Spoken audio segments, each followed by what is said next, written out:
JEE Main 2026 January 22 നടന്ന എക്സാമിൽ shift 2 question number 17 ആണ് നമ്മൾ ഡിസ്കസ് ചെയ്യുന്നത്. ഈ ഒരു ക്വസ്റ്റ്യൻ ഇലക്ട്രോ കെമിസ്ട്രി എന്ന് പറഞ്ഞ ചാപ്റ്ററിലെ റിഡക്ഷൻ പൊട്ടൻഷ്യൽ എന്ന് പറഞ്ഞ ടോപ്പിക്കിൽ നിന്നായിരുന്നു. നമുക്ക് ക്വസ്റ്റ്യൻ നോക്കാം. Consider the following reduction process. ഇപ്പോൾ ഇവിടെ 4 റിഡക്ഷൻ പ്രോസസ് ഉണ്ട്. അലുമിനിയത്തിനുണ്ട്, Fe3+ ഉണ്ട്, CO3+ ഉണ്ട്, Cr3+, അലുമിനിയം 3+. ഇവരെല്ലാം റിഡക്ഷൻ പൊട്ടൻഷ്യൽ വാല്യൂസ് വന്നിട്ടുണ്ട്.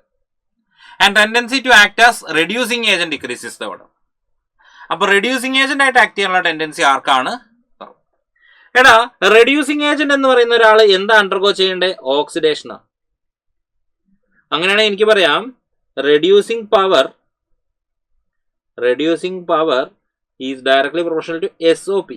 കാരണം ഓക്സിഡേഷൻ പൊട്ടൻഷ്യൽ കൂടുതലാണെങ്കിൽ അയാൾക്ക് ഓക്സിഡേഷൻ നടക്കാനുള്ള ടെൻഡൻസി കൂടുതലാണെന്നല്ലേ അർത്ഥം. അങ്ങനെയാണെങ്കിൽ inversely proportional to SRP. SRP വാല്യൂനോട് ഇത് എന്തായിരിക്കണം? ഇൻവേഴ്സ്ലി പ്രൊപ്പോർഷണൽ ആയിരിക്കണം. അപ്പൊ SRP വാല്യൂ ആർക്കാണോ കുറവ് അയാൾക്ക് റിഡക്ഷൻ നടക്കാനുള്ള ടെൻഡൻസി കുറവായിരിക്കും. എന്ന് പറഞ്ഞാൽ അയാൾക്ക് ഓക്സിഡേഷൻ നടക്കാനുള്ള ടെൻഡൻസി കൂടുതലായിരിക്കും.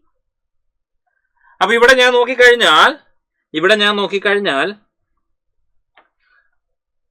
റിഡക്ഷൻ പൊട്ടൻഷ്യൽ ആർക്കാ കുറവ്? ഏറ്റവും കുറവ് അലൂമിനിയത്തിന്റെ.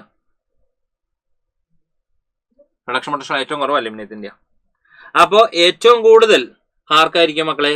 റെഡ്യൂസിങ് ഏജന്റ് ആയിട്ട് ആക്റ്റീവുള്ള ബിഹേവിയർ ഏറ്റവും കൂടുതൽ അലൂമിനിയത്തിന് തന്നെ ഉണ്ടാവുക. Aluminium changes to Al3+ tendency ആയിരിക്കും മാക്സിമം.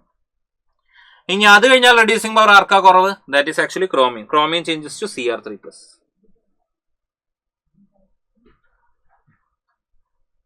അത് കഴിഞ്ഞാൽ ക്രോമിയം ചേഞ്ചസ് ടു Cr3+. അത് കഴിഞ്ഞാൽ റിഡക്ഷൻ പൊട്ടൻഷ്യൽ വാല്യൂ കുറവാർക്കാ? അയണിനാണ്. Fe2+ നിന്ന് Fe3+ലേക്ക്. അത് കഴിഞ്ഞാൽ that is actually for cobalt 2+നാണ്, CO2+. അപ്പൊ ഇതായിരിക്കും ആക്ച്വലി റിഡക്ഷൻ പൊട്ടൻഷ്യലിന്റെ ഇൻവേഴ്സ് ഓർഡറിൽ നമ്മൾ എഴുതിയ.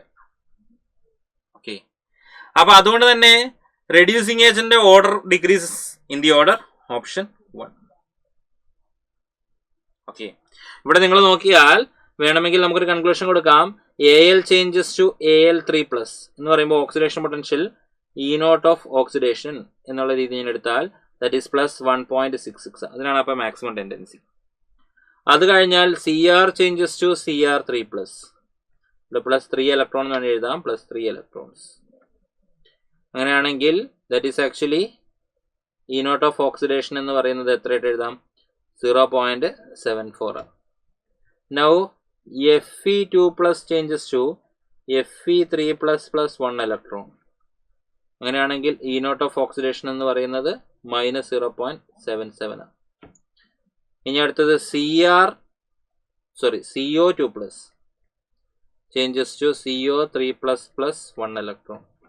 ഇവിടുത്തെ E0 ഓഫ് ഓക്സിഡേഷൻ പൊട്ടൻഷ്യൽ എന്ന് പറയുന്നത് -1.81 വോൾട്ട്. അപ്പോൾ ഓക്സിഡേഷൻ നടക്കാൻ ഏറ്റവും ടെൻഡൻസി ആർക്കാ? അലൂമിനിയത്തിന്. അപ്പോൾ അതിനായിരിക്കും റെഡ്യൂസിങ് ആക്ഷൻ അല്ലെങ്കിൽ റെഡ്യൂസിങ് ഏജന്റ് ആയിട്ട് ഏറ്റവും നന്നായിട്ട് ബിഹേവ് ചെയ്യാൻ കഴിയുക. ഏറ്റവും കുറവാർക്കാ? CO2+. അപ്പോൾ അതായിരിക്കും ഏറ്റവും ലീസ്റ്റ്. സോ നമ്മുടെ ആൻസർ എന്ത് തന്നെയാണ്? ഓപ്ഷൻ 1 തന്നെ. ക്ലിയർ അല്ലേ? ഓക്കെ ആണോ?